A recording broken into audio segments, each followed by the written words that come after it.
Hey, hello everybody. Diana the happy lawyer, Diana the so happy lawyer. Excuse me. Yes, I am.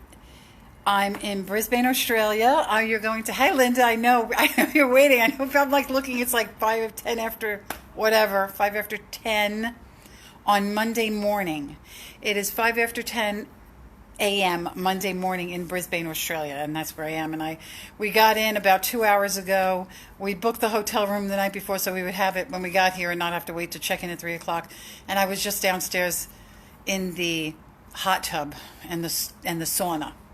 So it took me a minute to get back up and and and deal with being on camera. I'm not really camera ready, but I don't really care because I'm feeling so great about myself. Now I'm gonna switch the camera around. I'm gonna show you where I am, where my where my amazing room is. Hold on. Okay, so this is our hotel room. The window's open. I don't want to drop my phone. This is a river in Brisbane. I don't know exactly what the name of it is, but I will know before long. That's the Story Bridge. And there's some mountains out here. Australia has mountains. Everybody's watching. This is we actually got taken by a shuttle from the airport and he drove us all around. I recognize some of these buildings. There's a building over there that has a really cool top on it. Where is it? Over there. See that? Whoops. Sorry, Brisbane. Come back. This one with the curvy top. Where is it? It's right there. Right there. Anyway, we were going by that and we saw, come on, come back. We drove all the way around. Like he drove us all through, and I guess he came over this bridge. And of course, they're driving on the wrong side of the road, which is interesting. And the steering wheel's on the wrong side of the road, so I'm really happy that we didn't have to drive because that's a drag. And we're going to be going out soon. Me and Ernie are here. You can kind of see that I don't want to zoom in anymore, but all along, I don't know what that is over there. We're going to go see that. But all along here, there's a walkway. People can walk right along the riverfront. There's a little edge of walkway. I don't know if you could see a person there. And yeah, we're just going to walk all along the river. And then you can walk across this bridge. And and you can see over there that is all the walkway for people that extended off the water bridge, like that little walkway. Though that little boat right there with oh my God, it's so great. The white boat with the red. That's like a bus. You pay like a certain price for the whole day, and then it just takes you wherever you want to go. You just jump on and off of it. And who knows, we might do that later and just figure out what the cool places are along the river to see. And here's some more of Brisbane, which is just a really beautiful city. Seems really clean. And so far, all the people have been super nice. I mean, we've only been here 2 hours. We've met a few people. And this is the amazing hotel room that I found online because I am an expert at traveling, and I love researching travel. So it's a 2-bedroom suite, and this is our living room. Each of us have each of us has a king size bedroom and our own bathroom. So that's Ernie's over there, king size bedroom and bathroom. This is our living room. Amazing, amazing. Like blown away. Like I want to live here forever. I don't ever want to move. I don't ever want to move from here. And this is my bedroom. I haven't even laid on the bed yet. But it is amazing. This is going to be my view when I wake up. And I guess the sun is going to set this way also. So I'm going to have an amazing sunset. Yeah, amazing. I just can't get over how stunned I am that I'm here in Australia, which was always a dream of mine. There's my private bathroom with a really deep tub, which is also a dream of mine, a deep tub. And it's just really amazing. It's just really amazing to be here. So let's see where I want to couch it. I'm going to look at this lovely. This is my stuff. This is my comfy blanket that I brought on the plane with me, and this is my beautiful scarf from Rome that I've had for a dozen years that I use as a blanket and everywhere I go. But I tell you, Ernie was ironing already. It's just amazing. And the room's about $200 a night. If you book it a month ahead, it's about $200 a night. So now that I'm here, what's the lesson that I learned before the trip? The lesson that I always have to learn over and over again, and I don't know why, but I think I learned it this time. And the lesson is, don't arm wrestle with the universe. Universal energy is so big and so massive and knows so much. In fact, I looked it up. Why am I fighting with the universe? And it said the universe is so big with so many combinations of things that have happened in the past and going on now that you can't possibly try and battle with the universe or control the universe or fight the universe. And I have a history of wrestling with the universe. And I always imagine the universe as being like Dwayne "The Rock" Johnson, one of my favorite personalities. And like I'm literally arm wrestling with him. And he's like letting me win. And then all of a sudden it's like whack. And I'm like, well, what was I thinking? Trying to arm wrestle with The Rock like I'm going to beat him is like arm wrestling with the universe. So what happened on this trip was... The long story short is Ernie's passport was 1 day late. Now, we're sitting here now, and me and Ernie are both like, what passport? We don't even think about it. It's like it was something that happened. But while we were waiting for the passport, it was not coming. And a lot of weird things happened before that. Now, obviously, the universe was of the mind, and decisive mind, decidedly, that we should come 1 day later than we planned. We planned to come on Friday, which was the first day after I was finishing work. There was a lot of rushing around just to get out Friday at 5:30. And everything about it felt wrong. Everything about it was like uncomfortable. Even Ernie said that he felt like it was, we were rushing to get stuff done and it wasn't right. And I added the night in this hotel so that we could come a day earlier. And just adding that night alone was $500. Like the other 3 nights were $500. That night alone was $500. So I said, well, I don't care. We're not gonna, we want to be able to check in as soon as we get here at 8 a.m, not wait in the lobby. And I thought, I'm not, forget it. So what? Big deal. But I was like, gee, that's kind of odd. It just struck me as odd that the one night would be so much more expensive. And Ernie did a thing that was very out of character when he went to put his passport in. He didn't expedite it. He had 4 weeks to put the passport in, and the people at the post office were like, "It's only a renewal. Don't worry about it. You'll get it in time." And they're saying, "Well, it takes 4 to 6 weeks to get it regular, and 3 weeks for expedited." Now we were leaving in 4 weeks, and even the math didn't add up. And there was one lady in the post office that was saying, "Oh no," and he's a math teacher. I was going to get to that. One lady in the post office was like, "Oh no, you should do it. You should expedite it. It's a busy season." But the other two people were so calm about it, like, "No, don't worry about it. Don't worry about it." And Ernie was like, "All right, I'll just go along with it." And it wasn't even like a matter of paying the extra money because, Ernie doesn't care about it. He's opposite that kind of. This is why I say this out of character for him.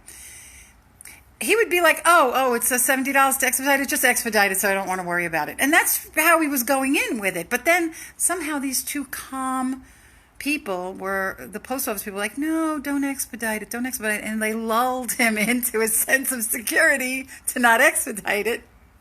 So he didn't. So now we're waiting, and then a week early he starts calling for the passport, and it's not. They're like, lady's like, "Oh, you're not getting this by August 1st." And he's like, "Well, can I expedite it now?" So she tried to put an expedite on it, and he is like calling every day, and the both of us were like, "Oh my God, what's going to happen?" So I'm at the ready to change flights for the planes and everything, and change the hotel, and we're even thinking, if they don't get to it by Friday, it's not going to come. They'll have to do it Monday, and then it won't come till Tuesday. We're even thinking about busting the whole trip and just saying, not meant to be Australia. We'll go to the Grand Canyon, and we're ending the trip in Hawaii, so we have our first class tickets home from Hawaii, so we're definitely going to do that.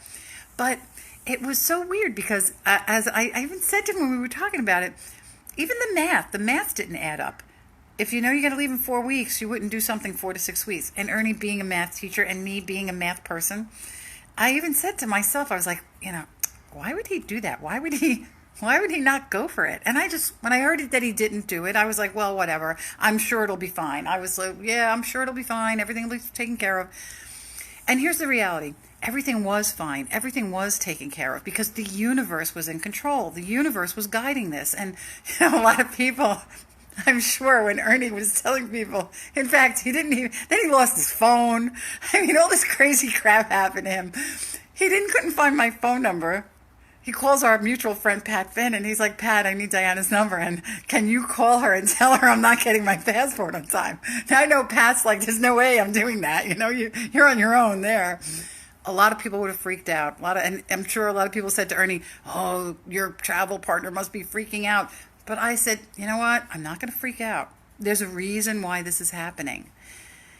There's a reason why this is happening. Maybe, hey, I can tell you we drove in today from the airport, and in that short 7-mile drive, we saw, and they've announced it too because I'm a shadow traffic person. I'm listening to the radio in Brisbane, and the woman on the traffic is going, oh, there's a pretty nasty crash on the Sand Lake Road. And I'm like, oh, I know that's the road we're on because I had mapped it out from the airport.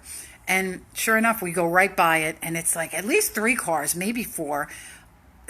One car was spun around, smashed into the wall. Another car was smashed on both sides, and there were, you could see the tow trucks were there and the ambulances were there.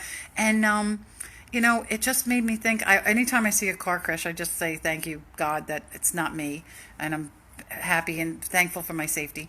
But when we were waiting for the passport, I was like, you know what? I don't know why, but this could have been something.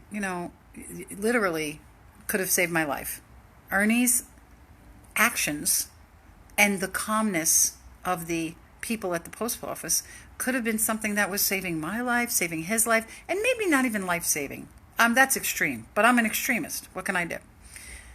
I'm willing to think that it's something that was that serious, but it could have been something enough that would have been like a really bad, turbulent plane ride that could have like freaked me out. Because sometimes going from New York to LA, you got to go over some mountains, and there can be hot thermals that come up over the mountains and really bump the planes around. Even something like that. Maybe even losing your luggage. Maybe losing your wallet. Maybe getting mugged on the street. There's a million things that could happen on the first day that we were here, and the universe was protecting us from it. So we were struggling, and we were battling, and I was trying to remain calm. And there was a moment where I was by myself on Thursday, and I lost it. I cried in my car, and I was going, universe, I know you're doing this for my own good, but I'm just so disappointed. I really wanted to go tomorrow. And it was like silly because I was really emotionally draining myself instead of just going with it and knowing that the universe was in control and for my own good. The universe is always for your good. No matter what happens, if it looks bad, it's not, because the universe is in control and the universe is for your own good. Now, so here we are now we get the word on Friday that the thing's going to be delivered at 12 o'clock on Saturday, and we're going to be able to make the plane instead of Friday night, Saturday. Just push one day back, that's all. So I make the arrangements, I change it. It doesn't even really, we canceled the $500 night, which was, great because that was, towards the difference of like $800 or $900 in the planes. So it turned out to be like a net of like $400 or $500 to change the flights. So that's nothing. And then we were saying that, me and Ernie was saying that, well, now that came this close to not even going on the trip, we certainly can't complain about the 13-hour plane flight that we're going to have to deal with from LA to Australia. Now, I know me and Ernie, but that's why I knew this trip would be great with him, because we're not like complainers about that kind of thing. We're just like, yeah, whatever. What are you going to do? Australia's not moving any closer to the United States, so we're going to have to sit on the plane for that many hours. So we were okay with that. But now that we knew that we almost missed the trip, it was almost like a guarantee. Well, no complaining about the plane ride because we'll just be so happy to be on the plane. And we were happy to be on the plane. It was like a claustrophobic's nightmare. If you were claustrophobic, you could not have taken this plane ride. It was the tightest plane seat I've ever been in, and the darkest plane ride I've ever been in for 13 hours. But you know what? The time just went by. It's like, whatever. I'm committed. And I'm sitting there, and I was even thinking about people that are like in solitary confinement in jail. They got it much worse than me. Well, I am sitting on a plane in tight quarters, with a bunch of TV, a bunch of movies to watch, and I'm going to end up getting off in Australia. So I'm getting everything I want just for a minor sacrifice.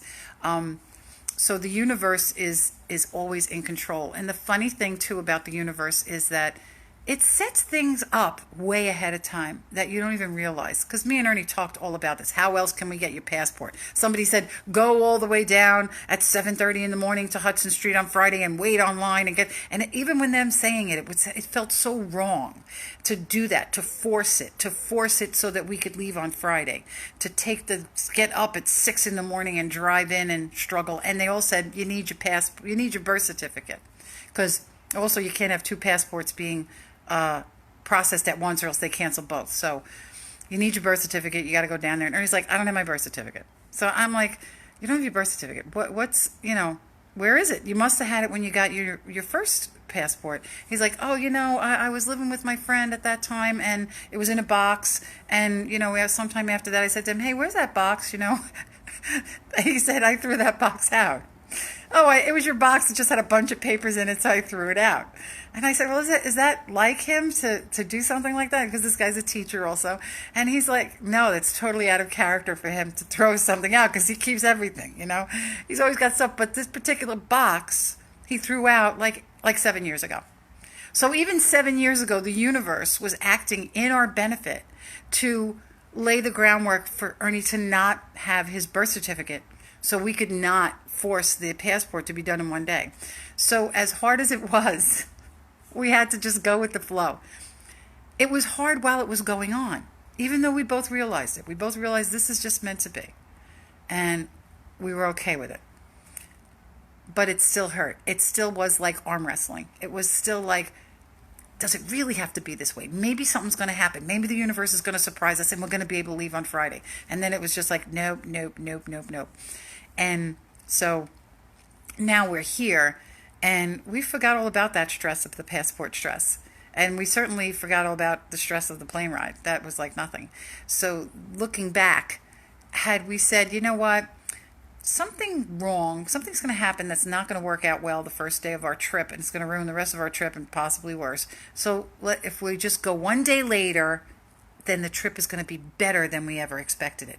Had we known that ahead of time, we would be like, okay, fine. Like if you were planning something and somebody said, you know what, the universal forces are against that. You just got to leave one day later. It's a minor thing.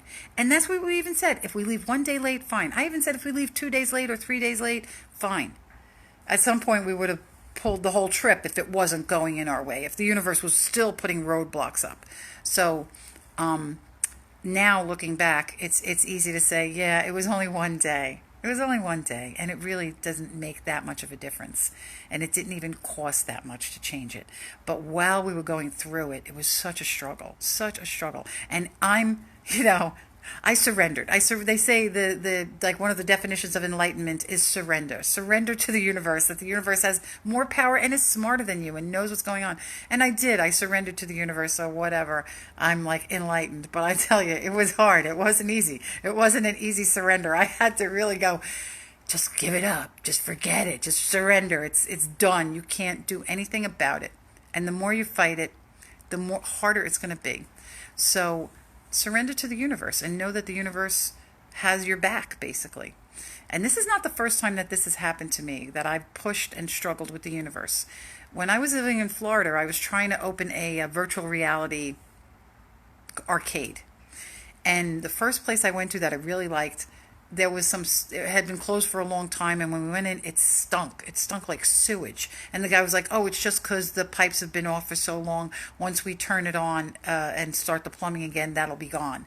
And I really liked the place, and I wanted to take it, but I was like, I can't get past that sewage smell. I mean, what if it doesn't go away? What if it's in the carpeting? What if I have to deal with all of this? So we bailed on that place. Then I found another location that I liked, and I wanted to take that one. And we were going to get together with the guy and sign the lease. And then Hurricane Matthew came. And Hurricane Matthew got in the way and blocked me from signing the lease. And at that point, Morgan was with me, and he said, Diana, how much more evidence do you need that this is not the right thing to happen? You got the sewage stink first, and now you got a hurricane that's being thrown in your way. I mean, the universe is really talking to you. Oh, another really funny thing that happened with me and Ernie was he just happened to comment that his fire alarm went off in the middle of the night for no reason.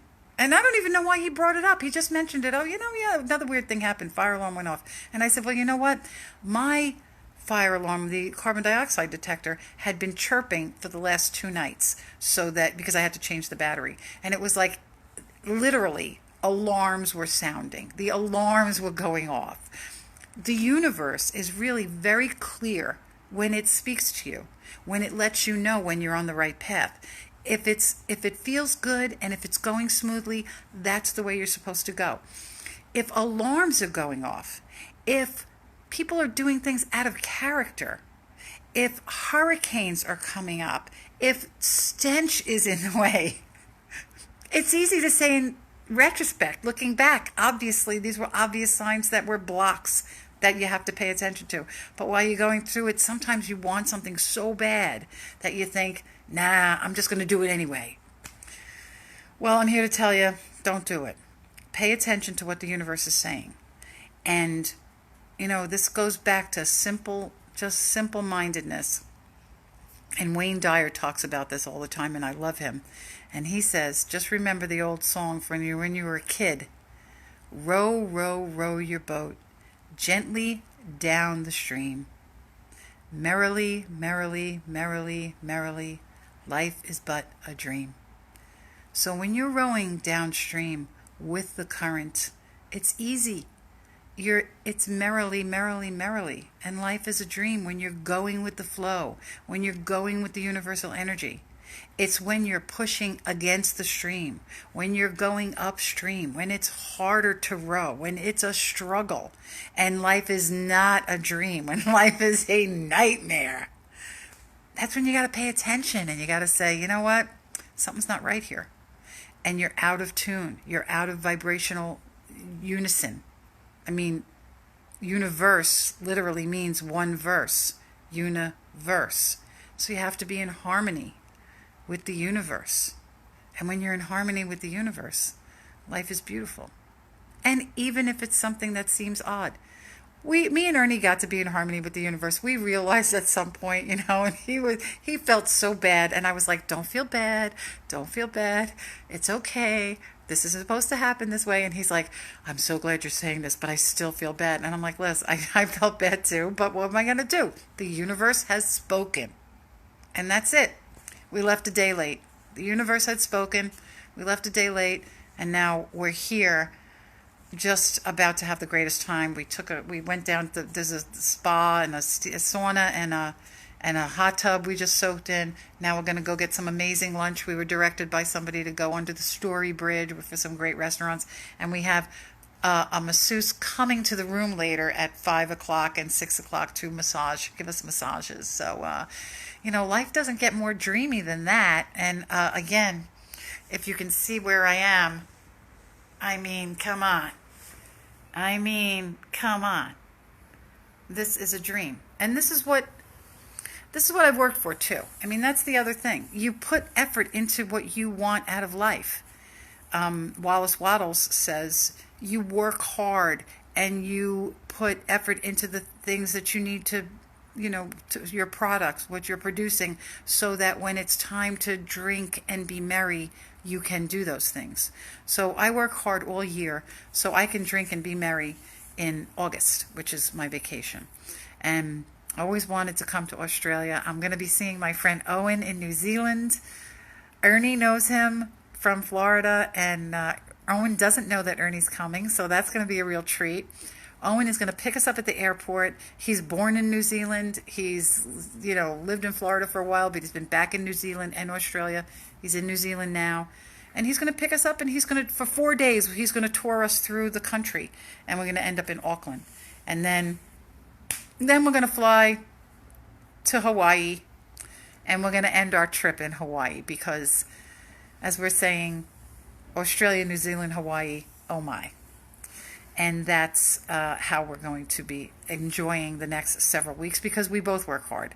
And traveling, to me, is the best thing that you can do. It's the best education that you can have. Even already, the elevators here are different than elevators in New York. They're driving on the wrong side of the street. They don't even think about it. It's just seeing how other people live. And now we're going to go out and eat, and who knows what kind of interesting food we're going to get. I don't know, shrimps on the Barbie. I don't know. Shrimps on the Barbie in Australia. We're going to do a luau in Hawaii. So it's that kind of experience, that kind of life experience to me, that's the most valuable thing that you can do. Much better than, education in college, or, reading about luau's and Hawaii's and just going and enjoying yourself. And that's always my recommendation. And even it doesn't have to be traveling halfway around the world, which is where we are. Sometimes you can just go in your local neighborhood. You can go up to Lake George in New York, or you can go out to Montauk Point, or you can drive to even a local, what are some of the beautiful places on Long Island just to walk around in the woods. I grew up by Heckscher State Park. Beautiful to walk around and just see trees and nature and all of that stuff. Very, very good for your soul, good for your, breathing and all that great oxygen. So don't feel like, oh yeah, well, it's easy for you, Diana, you're halfway around the world, but you don't have to travel halfway around the world to really enjoy the beauty of life and the education that you can learn just by using your senses, your eyes, your nose, your ears, to look and see and smell all the new things that are around you, to enhance your life and really appreciate the beauty that's in the world, and go with the flow. Go with the universal energy. Really, that's what universal energy is in the trees and in anything that you see that's not man-made is universe-made. So cars, houses, buildings, those are all man-made. Everything else that you look at, the birds, the trees, the rivers, the lakes, the streams, go boating, go kayaking for a day. Take a bike ride in the woods. That's all universal-made stuff. And when you're surrounded by universal-made stuff, then you're enriching your life, and you're literally, your karma is getting better by being in connection to the universal energy. So that's all I can say. Go with the flow, connect with universal energy. If it doesn't feel right, if it's too rough and you're swimming upstream, think about what you're doing. Pay attention to the signs that the universe is sending you, because even when they're blatant, slap you in the face, throw a hurricane in your way, sometimes we still want to ignore them because we think we know better than the universe. But the universe always knows better, because the universe has all of the knowledge that we don't have about things that are going to connect and transpire and universal energy flow. So you got to go with the flow and just surrender to the universe, and don't arm wrestle with the universe. Give it up, and you'll have a merrily, merrily, merrily dreamy life. Okay, that's all I'm going to go with now. I think next Sunday, I don't know what day of the week it'll be for me, but I will keep my eye on. I have Linda alerting me to my 2 hours from now is 8 o'clock on Sunday night in New York. Thank you, Linda. So I will be from New Zealand next week, where, oh my gosh, Owen's already showed me we're going to see something called Craters of the Moon. If you're interested, look at Craters of the Moon at Lake Tapao, Taupo.